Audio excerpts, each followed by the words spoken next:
Bem-vindos ao Full Stack Tech. Se você gosta de análises diretas sobre tecnologia e IA, já deixa seu like e se inscreva no canal. A análise de hoje foca em uma questão central, uma que está redefinindo o futuro do desenvolvimento de software. Olha, a resposta curta e direta é não. Mas, claro, a resposta completa é que é a parte interessante, né? A engenharia de prompt não morreu, ela se transformou. Virou uma coisa bem mais complexa e, honestamente, muito mais poderosa. Então vamos fundo nisso.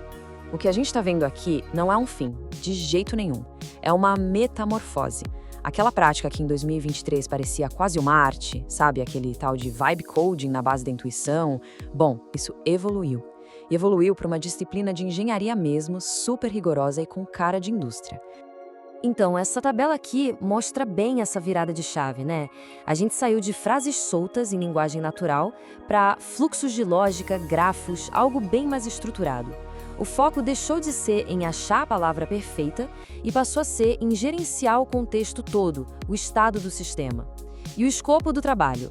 Antes era uma tarefa isolada, agora a gente está falando de arquitetar sistemas modulares com vários agentes. E a intuição? Pois é, foi trocada por governance gates, portões de governança automatizados.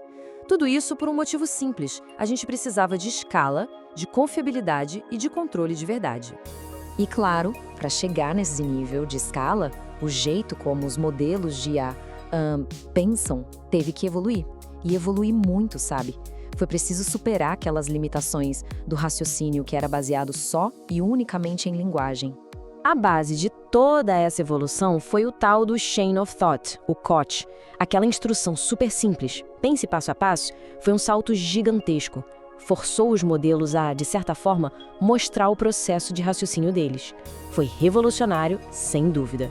Mas tinha um ponto fraco bem importante. E a limitação era exatamente essa: imprecisão em lógica simbólica. O raciocínio do COT, que é puramente semântico, quebrava cara em tarefas que precisavam de exatidão matemática, sabe? Aí vieram outras tentativas, tipo o Program of Thoughts, que resolveu a matemática, mas perdeu toda a nuance da linguagem. Foi aí que o jogo virou, com uma solução híbrida que juntou o melhor dos dois mundos. Eis o Chain of Code, ou COC. A ideia aqui é genial. O modelo é instruído a pensar em código executável, para garantir a precisão. Mas a parte inteligente é essa. Ele usa placeholders, tipo uns espaços em branco, para as partes mais ambíguas. Aí, um interpretador de código executa o que é exato e um LLM Emulator, que é tipo um simulador do modelo de linguagem, cuida das nuances. O resultado final? Exatamente, a precisão do código, mas com toda a flexibilidade da linguagem. Ok, então o COC resolve a precisão. Mas e a velocidade? Aí entra o Skeleton of Thought, o SOT, que ataca o outro grande problema, a latência. A abordagem aqui é diferente. Em vez de gerar a resposta palavra por palavra, o modelo primeiro cria um esqueleto, uma estrutura básica.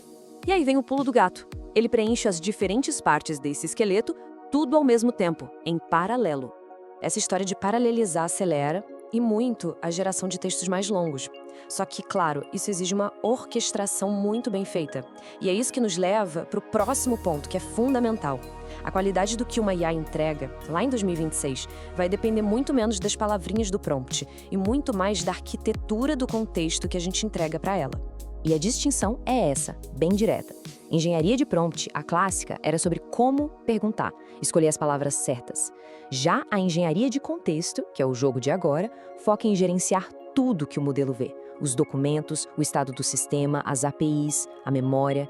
É uma mudança total, de sintaxe para arquitetura de verdade. E o coração dessa nova arquitetura de contexto tem nome: camada semântica universal. Pensa nela como se fosse um tradutor universal para os dados de uma empresa. Ela pega aqueles esquemas de banco de dados super técnicos e traduz para termos de negócio, para métricas que todo mundo entende. A ideia é garantir que todo mundo, seja humano ou IA, fale a mesmíssima língua. O resultado disso, uma consistência absurda. Se o time de marketing e o de finanças perguntam sobre receita líquida, por exemplo, a IA vai dar a mesma resposta, com base na mesma fórmula, sempre. E essa capacidade de interagir com dados de um jeito confiável, usando linguagem natural, está, de novo, redefinindo completamente o papel do engenheiro de software. Olha só essa mudança. O trabalho principal já não é mais ficar escrevendo a sintaxe do código. Isso a IA faz em segundos. A tarefa agora é projetar a arquitetura, definir as restrições do sistema. A gente não fica mais caçando erro de compilação.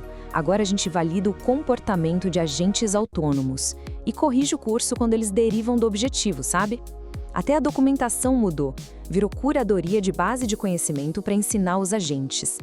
Essa frase do Ed Osmani aqui resume tudo de forma perfeita. O engenheiro de software passa a ser o sênior de uma equipe de juniores de IA.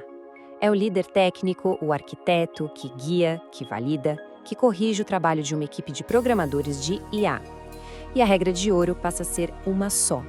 Nunca, jamais, faça commit de um código que você não consegue explicar. E falando em tirar projetos do papel, se essas inovações inspiram a criação do seu próprio portfólio de tecnologia, estudar na maior escola de Python e IA do Brasil pode ser o caminho. Por isso, a gente recomenda a Asimov Academy.